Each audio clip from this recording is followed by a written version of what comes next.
Gente, algumas células passadas teve um quebra-gelo que o pessoal perguntava assim: o que você faria com 10 milhões de reais? Foi uma pergunta difícil de responder. Foram várias respostas e eu acho que a melhor resposta que teve na minha célula foi a de investir. Não foi a minha resposta, eu pensei em outras coisas. Tá certo que eu não sei gastar dinheiro. Não sei gastar dinheiro porque eu não tenho. Mas foi a melhor resposta. O que você faria com 10 milhões de reais? Eu investiria para que esses 10 milhões se tornassem 15, 20 milhões. Né? E não sei vocês, mas na minha timeline, lá no Instagram, não sei como é que chama aquilo, né? Vai passando o dedo, tem aparecido muitas propagandas de bancos de investimento, pessoas que vão ensinar a gente a investir. Tem um cara agora que está falando, a renda fixa morreu? Não, eu vou te ensinar a investir na renda fixa e você vai melhorar de vida. Né? Hoje o pessoal não está falando assim, que você vai ficar rico. Acho que as propagandas estão mais cuidadosas. E aí, vendo essas propagandas todas, me veio uma pergunta à mente. O que a Bíblia fala sobre investimento? Será que a Bíblia me ensina a investir? Me ensina a administrar melhor os recursos que o Senhor tem me dado, tem dado à minha família? E sim, a resposta é sim. A Bíblia fala. Jesus mesmo tem um ensinamento e fala sobre isso, fala sobre investimento. Mas não nos moldes que, de repente, a gente deve estar imaginando. Né? Jesus apresenta, na verdade, para nós, o melhor investimento das nossas vidas. Onde que a gente deve depositar todos os nossos recursos. Ele vai ensinar isso. E aí, para exemplificar, antes da gente chegar ao texto bíblico, que é a parábola dos talentos, eu quero que você já tenha em mente uma figura que eu acho que foi um dos maiores investidores que o Antigo Testamento tem para nos mostrar. Você já vai reconhecer logo a figura. Presta atenção no contexto. Era um rapaz muito humilde, jovem, ele não tinha nenhuma posse, trabalhava para o seu pai, ele não tinha seu próprio negócio, ele era uma espécie de entregador, de leve e traz, um faz-tudo da família, era o mais jovem da família, cuidava também de ovelhas, mas esse jovem entregador, esse leve e traz, um pastorzinho de ovelhas, foi colocado num dos mais altos, se não o mais alto cargo em Israel, sobre o povo de Israel, sobre o povo de Judá e Israel, sobre o povo de Deus. Você já deve ter imaginado de quem eu estou falando, não é? Esse rapazinho ele enfrentou um dos maiores, ou se não o maior perigo da sua vida quando era muito jovem, quando era bem jovem. O contexto, o povo de Israel, os filisteus se juntaram contra Judá, se juntaram para guerrear lá na região de Socó. Eu estou falando de 1 Samuel 17, você já deve saber que eu estou falando de Davi. Né? Golias, o maior desafio que Davi enfrentou na sua juventude. Golias, 2,90 metros, capacete e armadura de bronze, lança pontiaguda, desafiou as tropas de Israel, dizendo o seguinte: mandem um homem, só um homem para lutar comigo. Se ele me vencer, seremos seus escravos. Do contrário, vocês nos servirão. Mandem um só homem para lutar sozinho comigo. Durante 40 dias, Golias tomava a posição de combate e esperava que alguém aparecesse diante dele. Nesse contexto surge Davi, um entregador, a serviço do seu pai, uma espécie de leva e traz. Ele, obedecendo ao seu pai, vai levar alguns mantimentos, alguns suprimentos para os seus irmãos. E o seu pai pediu, Jessé pediu: filho, vai lá e procura saber como é que estão os seus irmãos. Assim fez Davi. Se levantou de madrugada, partiu para o vale de Elá, onde havia a campanha de guerra. Quando ele chegou lá, já ouviu o grito de guerra, era a hora da batalha. O exército já estava posicionado para o combate. Israel e os filisteus estavam frente a frente. Ainda estamos, 1 Samuel capítulo 17, depois você lê os detalhes de toda essa trama. Davi deixou os suprimentos lá com o responsável, correu para a linha de batalha para saber como é que estavam os seus irmãos. E aí, enquanto Davi conversava com os seus irmãos, ouviu Golias lançar o desafio habitual. Se um só um único homem me vencer, todos os filisteus serão escravos de vocês. O que Israel fez? Um bando de medrosos. Todo mundo com medo, ninguém se apresentou. Os israelitas fugiram, cheios de medo. Comentavam entre si: quem vencer Golias, o rei dará riquezas, dará sua filha em casamento e isenção de impostos para a família de seu pai. Davi ouviu essa história, parecia que não estava acreditando, e perguntou de novo para os soldados que estavam perto dele. Repete aí, como é que é? É isso mesmo. E eles repetiram tudo o que já tinham falado. Ó, quem vencesse Golias, o rei Saul daria riquezas, sua filha em casamento e isenção de impostos para toda a sua família. Olha só que maravilha. Você quer coisa melhor do que isso? Bastava fazer o quê? Vencer um cara de 2,90 metros que todo mundo estava com medo de enfrentar. E aí, nesse contexto, Eliabe, o irmão mais velho de Davi, lá sendo um tanto pessimista, vira para Davi, viu que Davi ouviu a conversa dos soldados e fala para Davi assim: por que você veio até aqui? Dá uma chamada, né? Dá um fora em Davi. Por que você veio até aqui? Quem deixou aquelas poucas ovelhas no deserto? Com quem você deixou as ovelhas no deserto? Sei que você é presunçoso e que seu coração é mau. Você só veio para ver a batalha. Eliabe estava achando que Davi estava ali de curtição, zoando. Era um garoto novo. Não tinha força nem idade nem para estar ali à frente da batalha. Ninguém acreditava em Davi. Mas Davi confiava em Deus. Para encurtar a história, você já sabe, né, que Davi se apresentou, Davi fez um comentário, né, dizendo: quem é esse incircunciso que desafia o Deus dos exércitos? E aí as pessoas ouvindo aquele jovem: pô, garoto maluco, quem é esse garoto aí? Isso chega aos ouvidos de Saul, mas como quem não tem nada a perder, fala: o garoto vai lá na frente, então vamos botar ele. Aí quiseram colocar armadura nele, Davi falou: não, isso é muito pesado, o troço não deixa eu me mover, eu não vou usar isso não. E aí Saul ainda diz: Davi, você é muito fraquinho. Eu falei: não, sou não, o que é isso? Davi respondeu: eu sou pastor de ovelhas, protejo minhas ovelhas. Quando vem leão, eu agarro pela juba, arrebento ele, mato. Se vier um urso, eu também destroço ele, arrebento com ele. Um rei, ouvindo um garoto falar assim, e todos os outros soldados se borrando de medo, você acha que alguém confiava em Davi? Você acha que alguém olhava para Davi e falava: esse aí vai livrar a gente aí do gigante? Não. Todo mundo olhando, pensando assim: pô, tá aí, o cara está indo para a sua sentença de morte. E Davi, cheio de confiança em Deus, corajosamente foi para a frente de batalha. E diante de Golias, Davi não se acovardou. Golias começa a sua fala, fala que começa a ofender o povo, e aí Davi responde para ele assim: Davi, porém, disse ao filisteu: você vem contra mim com espada, com lança e com dardos, mas eu vou contra você em nome do Senhor dos exércitos, o Deus dos exércitos de Israel, a quem você desafiou. Só foi preciso uma pedra para derrotar Golias. Davi, com sua atiradeira, foi certeiro na testa de Golias. Golias caiu e, não satisfeito, Davi foi ainda em cima de Golias, pisou nele, pegou a espada dele, corta a cabeça dele e ainda a leva como prêmio. Mostra para todo mundo. Os filisteus, agora o jogo se inverteu naquele momento. Os filisteus é que correram cheios, mortos de medo daquele Deus Todo-Poderoso e daquele povo cujo vencedor estava ali, escolhido por Deus, colocado lá. Davi só teve coragem porque ele tinha confiança em Deus, porque ele investiu tudo no Senhor. Foi preciso coragem.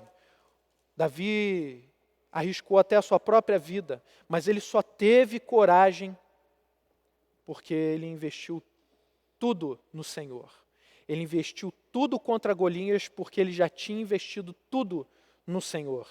E aí a gente vai ouvir agora a parábola dos talentos, uma parábola sobre o reino de Deus, que nos ensina como nós devemos investir tudo o que temos e investir no reino. A gente vai ouvir uma parábola sobre um péssimo investidor e 2 ótimos investidores. A parábola dos talentos, ela não trata apenas sobre o que fazer com os nossos dons e os nossos talentos, como foi popularizada.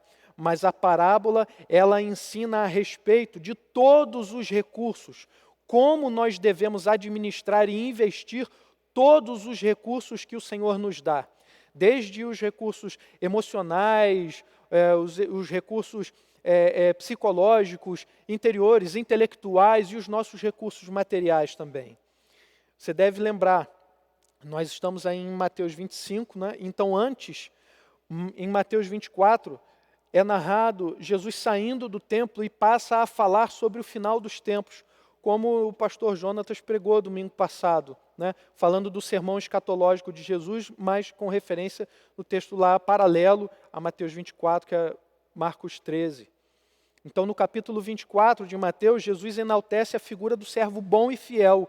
Ele exalta a postura do servo vigilante, sempre alerta, preparado para qualquer adversidade.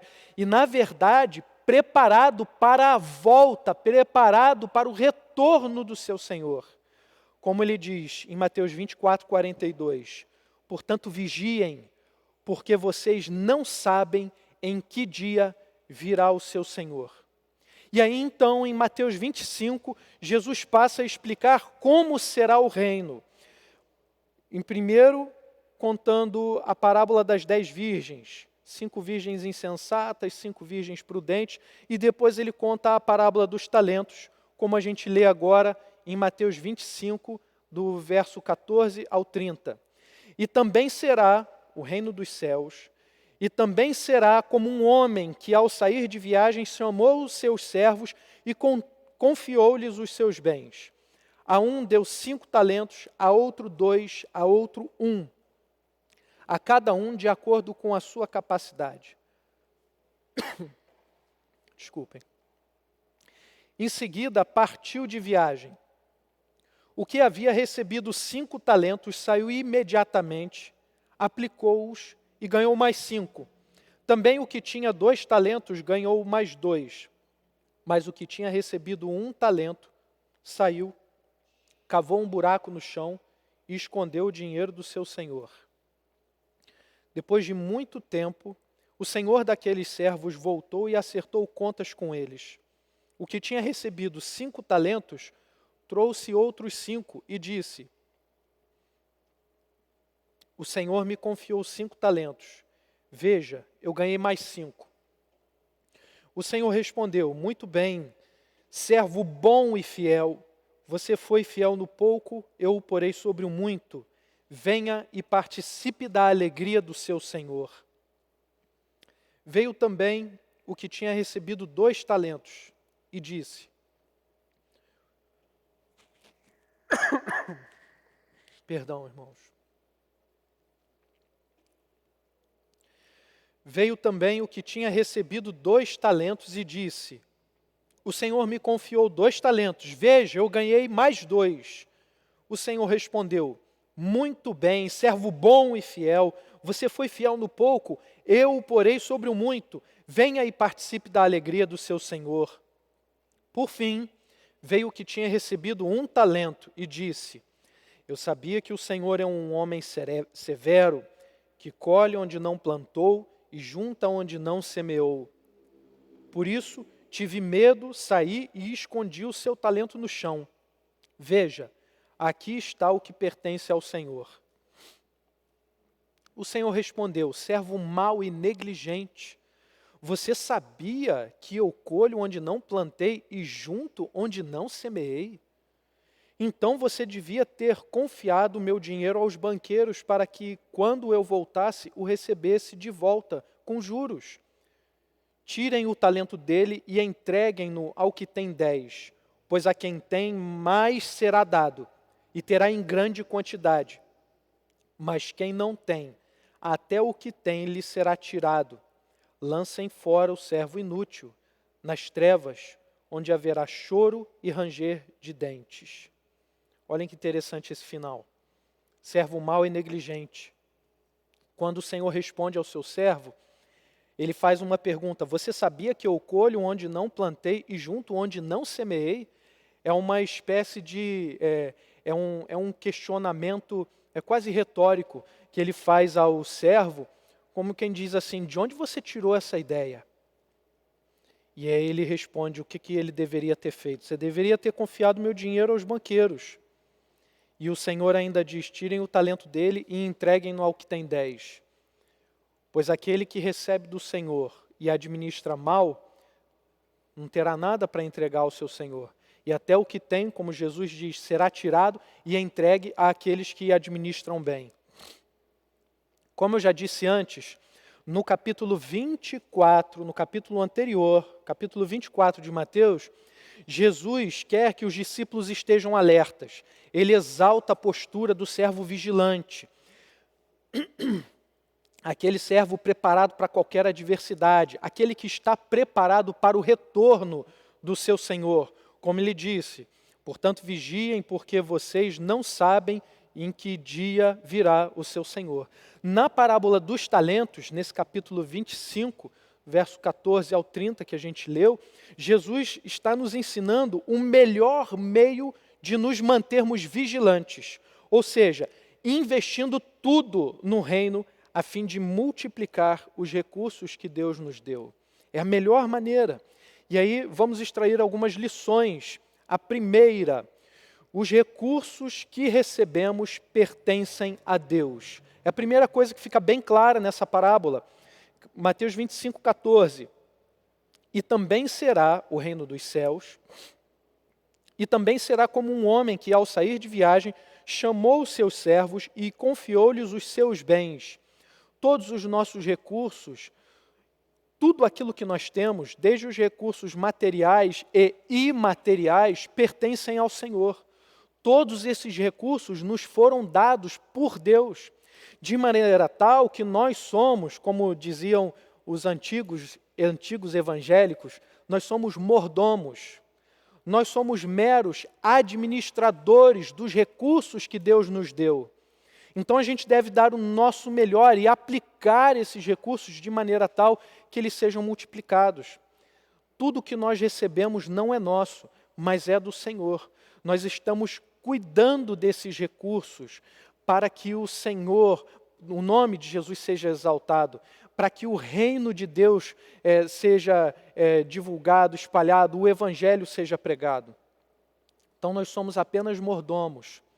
A segunda lição: o que recebemos de Deus está dentro das nossas capacidades. Ele diz no verso 15, Mateus 25, 15, a um deu 5 talentos, a outro deu 2, a outro deu 1, a cada um de acordo com a sua capacidade. Em seguida partiu em viagem. O Senhor deu àqueles servos, a cada um deles, o tanto que cada um tinha capacidade para administrar. Ele não deu assim uma tarefa impossível de ser realizada a cada um dos seus servos. Ele deu a cada um o tanto que cada um poderia administrar. E só para a gente ter uma ideia, né? Porque quando a gente fala de talentos, a palavra já tem uma outra conotação no nosso meio. Mas aqui talento é uma unidade monetária. Um talento equivalia a 60 minas, uma mina a 100 dracmas. Uma dracma equivalia ao salário de um dia. Então, fazendo as contas rápidas, você aí de casa depois confere na sua calculadora, um talento equivalia a um salário de aproximadamente 6.000 dias, ou seja, equivalendo a 16 anos. Então, um talento aproximadamente equivalia ao salário acumulado de 16 anos de trabalho. Portanto, 2 talentos equivalia ao trabalho de 32 anos e 5 talentos ao salário de 80 anos de trabalho, aproximadamente. Em termos simples, deixa eu fazer outras contas. Calculando em média que a gente tem assim, um salário mediano, né? 5 salários para cada trabalhador. Então, o primeiro recebeu aproximadamente 5 milhões, o segundo 2 milhões e o último 1 milhão. E aí, para não desvalorizar, vamos contar em dólar. Tá legal? Então, ó, 5 milhões de dólares, o outro 2 milhões e o outro 1 milhão de dólares. Parece demais, não é? Para mim, isso é muito dinheiro, muito dinheiro. Porém, você deve estar atento ao que o Senhor responde aos servos na parábola. Ao que ganhou 5 e ganhou mais 5, investiu e ganhou mais 5. E ao que recebeu 2 e investiu e ganhou mais 2 talentos. O Senhor responde a esses 2 servos. Servo bom, ele diz muito bem, servo bom e fiel. Você foi fiel num pouco, eu vou te colocar sobre um muito. Pensa comigo. Um recebeu 5, depois ficou com 10 milhões. Um recebeu 2, depois ficou com 2 milhões. E aí o Senhor responde a eles, muito bem, servo bom e fiel. Você foi fiel no pouco. No pouco? No pouco. E ele diz, ele promete, eu vou te colocar sobre um muito. Essa é a promessa que o Senhor faz para nós. O Senhor nos entrega talentos, nos entrega recursos, e esses recursos precisam ser multiplicados e entregues novamente ao Senhor. Ou seja, tudo que nós recebemos, nós investimos no Senhor. E é essa a terceira lição que a gente vai ver. Se a gente não investir, se não investirmos, seremos os piores servos. Infelizmente, foi o que fez o terceiro servo. É preciso estar preparado para a volta de Cristo. Então é preciso frutificar, é preciso multiplicar os recursos que nós temos.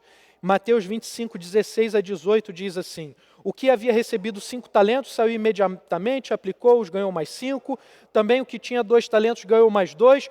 Mas o que tinha recebido 1 talento saiu, cavou um buraco no chão e escondeu o dinheiro do seu senhor. E aí o servo mau responde. Por fim veio o que tinha recebido 1 talento e disse, eu sabia que o Senhor é um homem severo, que colhe onde não plantou e junta onde não semeou, por isso tive medo, saí e escondi seu talento no chão. Veja, aqui está o que pertence ao Senhor. E aí o Senhor responde a ele, servo mau e negligente. Você sabia que eu colho onde não plantei e junto onde não semeei? Então você deveria ter confiado meu dinheiro aos banqueiros, para que quando eu voltasse, o recebesse de volta com juros. O Senhor praticamente está dizendo ao seu servo, não quero desculpas. Está dizendo que eu colho onde não plantei. Então você deveria ter feito justamente o contrário. É como se o Senhor estivesse dizendo, você sabe que eu sou um servo, um senhor severo e que vou cobrar de vocês, então aí, por esse motivo mesmo, você deveria ter feito algo de bom, de melhor com o recurso que eu te dei.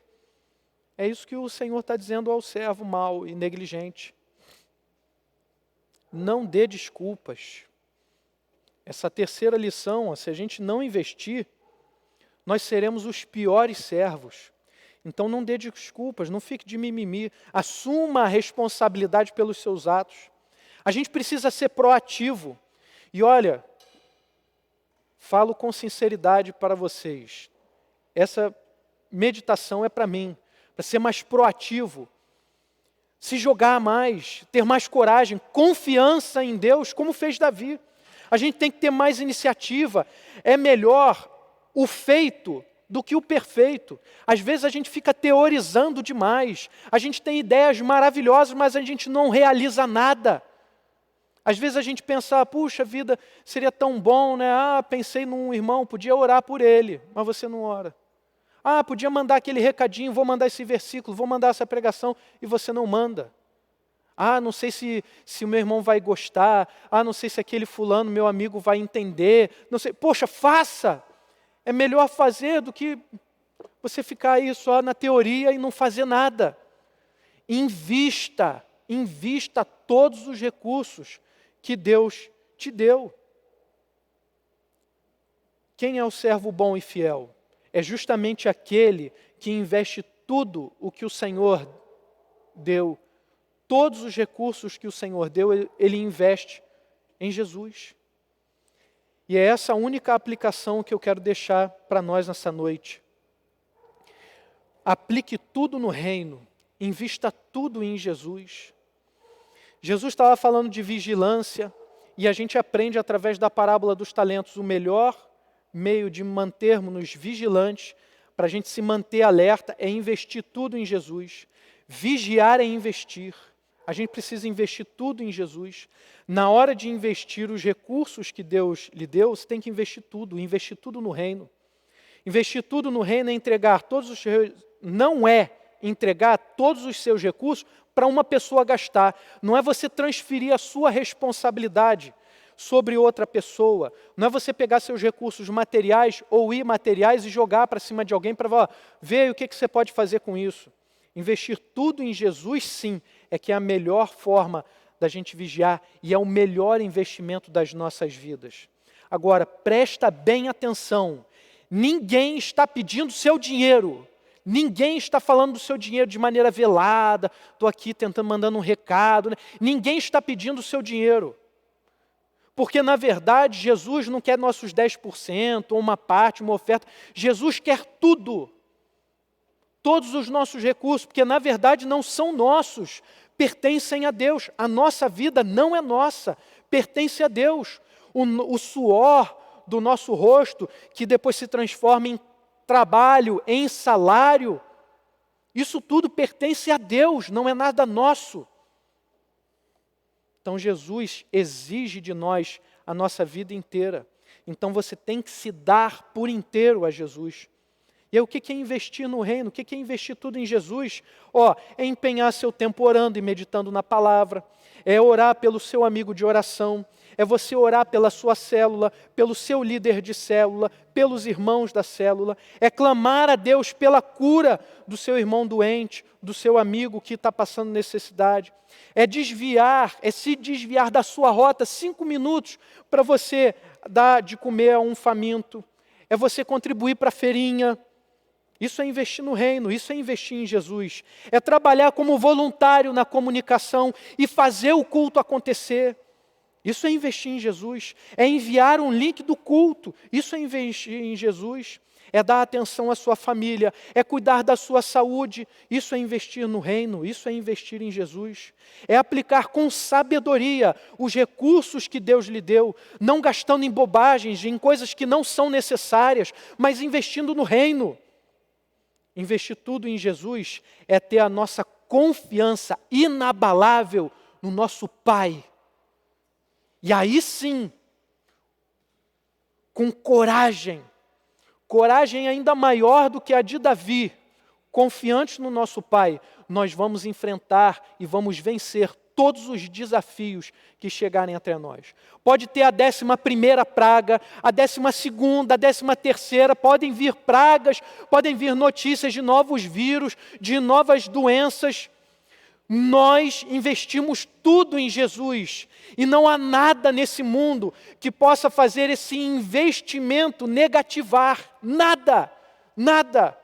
O lucro é certo, o retorno é certo, porque na verdade em Jesus nós já temos a vida eterna, não por causa de um investimento que fizemos, mas por causa do que Jesus fez na cruz.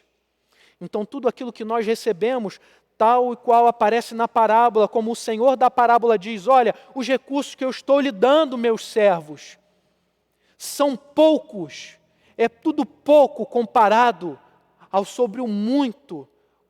muito sobre o qual o nosso Senhor há de nos colocar na vida eterna. Então esses recursos todos devem ser investidos em Jesus, investidos no reino, investidos na igreja, investidos para espalhar a mensagem do Evangelho. Então, ao buscar o reino de Deus, lembre-se, invista tudo em Jesus Cristo. Seja um servo bom e fiel e invista tudo em Jesus. Invista tudo no reino. Amém? Vamos orar. Bendito Deus, a gente sabe que é preciso coragem, mas também confiança, e nós confiamos no Senhor. E ajuda a gente nesse coração que a gente tem, um coração desconfiado, um coração medroso, que a gente não seja como o povo de Israel, que a gente lá no passado, enfrentando os filisteus, que a gente não seja como o servo mau e negligente, mas que nós sejamos corajosos como o Davi o foi, que nós sejamos servos bons e fiéis, como foram aqueles da parábola, e que a gente multiplique os recursos que o Senhor nos deu, e a gente aplique, invista tudo isso no reino, invista tudo isso em Jesus, e a gente veja o Senhor multiplicar esses recursos, para que o Evangelho alcance toda a criatura, para que o nome que é sobre todo nome, o nome de Jesus Cristo, seja crido e reconhecido pelo mundo inteiro, Pai. Então ajuda essa tua igreja, todos esses que nos ouvem nessa hora, a fazerem dessa forma, investirem tudo em Jesus, Pai. Em nome de Jesus. Amém.